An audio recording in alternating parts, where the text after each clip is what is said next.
Good evening, I'm Mac, and excuse me for being a bit hoarse today, but of course we coming from Refocusing Barbados. I want to focus today on something I consider to be a strange political phenomenon playing out itself here in our country. And for the casual political observer, excuse me, it seems rather baffling. In a sense, it is crazy. But when you examine it fully, you will understand the reasons why I think it's a phenomenon. For the first time since independence, a government is obviously on the way out. That has been established. People have said they've had enough with the present administration. They would like to see them go. But in every sense, you look at it, and you listen to what people are saying, there isn't an appetite for the opposition. If you talk to people, people are not enthused. And it is a problem when an opposition party is unable to have enthusiasm among the populace for it. Because they do not see the opposition as the government in waiting. And you cannot blame people for that perception or for that feeling. That has to be emanating from the opposition party itself. You heard what I just said, right? I said, the people of this country does not see the opposition as the government in waiting. We have never seen this before. And that's why we call it a strange phenomenon. People, this is very serious. This is a very, very, very serious thing. Elections are less than 1 year away, and yet still, there's no enthusiasm for the opposition to form the government.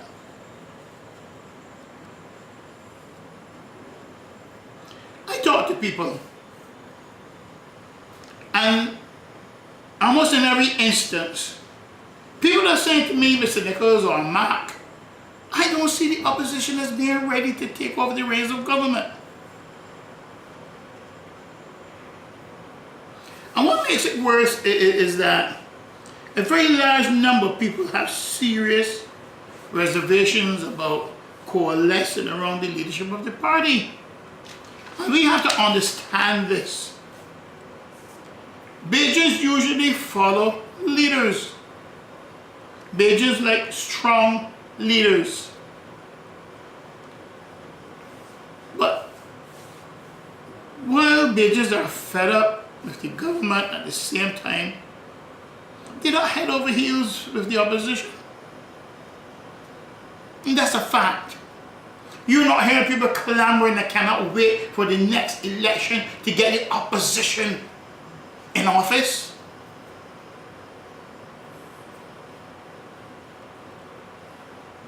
And they point to one thing: the leadership. Why is this? And that's why I say this is a strange phenomenon. That's why I say this is very serious. And that's not all, you know. Let us take a look post-independence. 1976, 1986, 1994, 2008. Whenever there was an imminent change and an imminent change of government, the people saw the opposition as the alternative.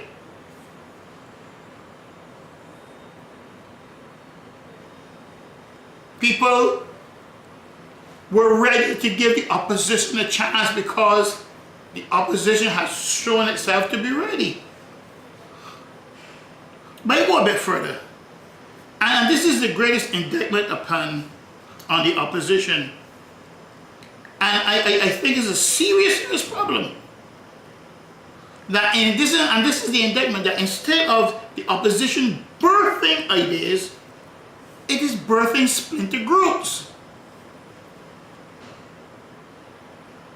I have never seen this before. In 1976, there were groups coming out of the Democratic Labour Party in opposition to the Democratic Labour Party. In 1994, we saw it again, because they see the government and those governments back then as inimical to their interests. So therefore, what they did was to come away from them. And they worked with the opposition to achieve an objective. But what is happening now? You're getting splinter groups out of the opposition. So the perception goes out there in the public, into the public domain, that the opposition is not ready to take over the reins of government.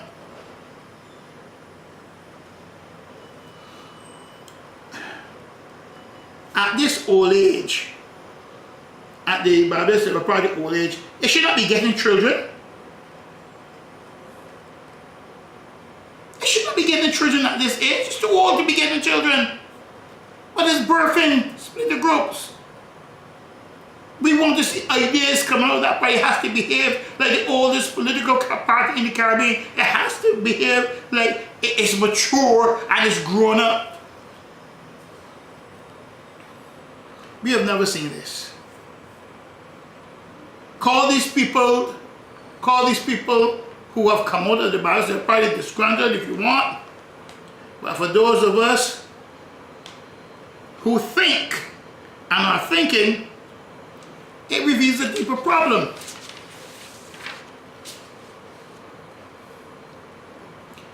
The party needs to be seen as a serious party. If people are going to take them serious, they have to behave like they're serious. We have a serious economic crisis on our hands. What's the response? A march. A national march of disgust. I wonder, what is this? What is a national march of disgust? But the Barbados Labour Party has to be careful, because they just have a very funny way of laughing at things. Now, this is a party you want to be careful, because the people may say, "Man, I be disgusted with you too."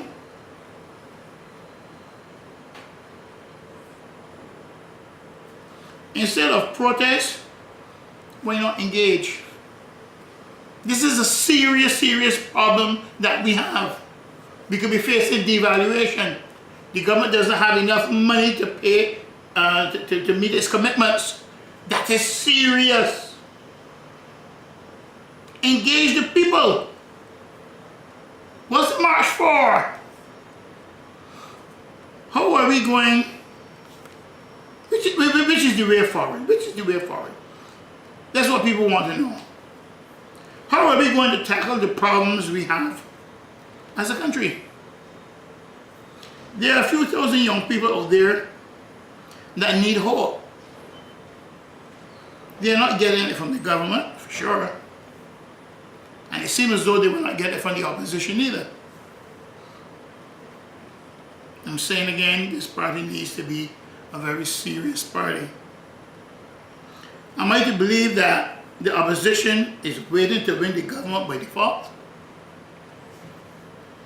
People fed up with the government, so the opposition is the logical choice? Is that it? Is that the strategy? My problem with all this that is happening in our country is that we need something big, really big, some big overarching idea that encompasses the majority of the problems that confront us every day.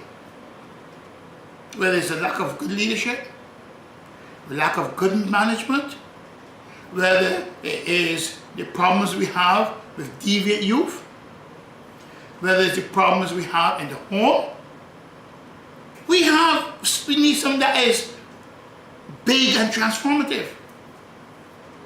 Any leader who emerges must be transformational yet aspirational. And I look into both parties for that figure. And I'm hard pressed to find one. And I've been doing this for some time, looking into the parties, looking at all the new candidates. And there has never been one who've come forward that has struck me, that is serious enough that we can say, okay, he or she is one for the future. And it shows me that we have a problem as a nation, and that the pool from which we are drawing our leaders is a very shallow pool. And it shows me that pool really, really, really reveals the problems we have in our education system and the problem we have in our homes.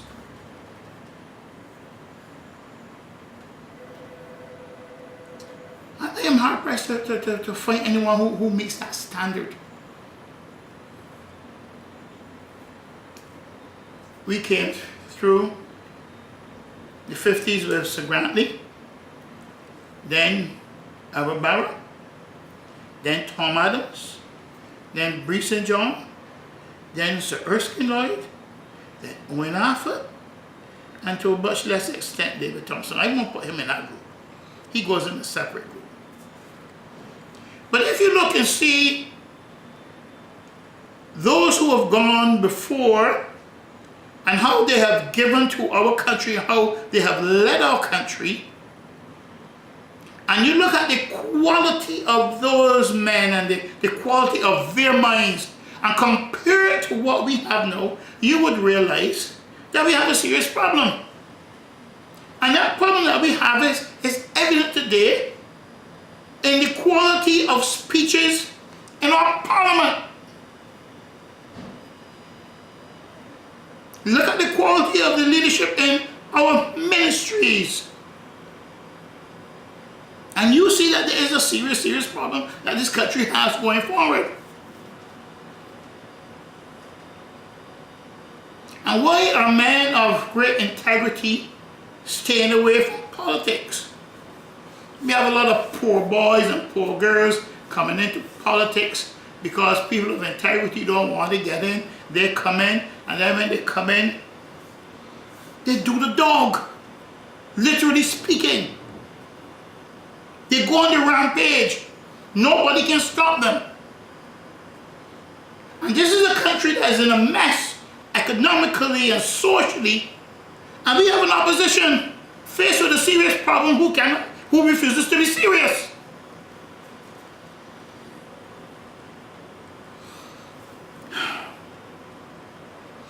We cannot allow our state enterprises to continue draining the treasury. Remedial work needs to be done to our education system. The economy needs restructuring. Why aren't groups or individuals coming forward to lend their voices and expertise to the opposition? Why aren't quality people coming forward being attracted to the opposition? And I saw this since 2008. Where the quality of the people coming forward was extremely poor. At any time since independence, we could have gone to the opposition for quality people to lead this country. We knew who they were. And when Barra and Tom Adams stood in Parliament and went toe to toe, you saw two quality, brilliant minds going at it. And there was a sense of security that this country had because of the quality of those two men.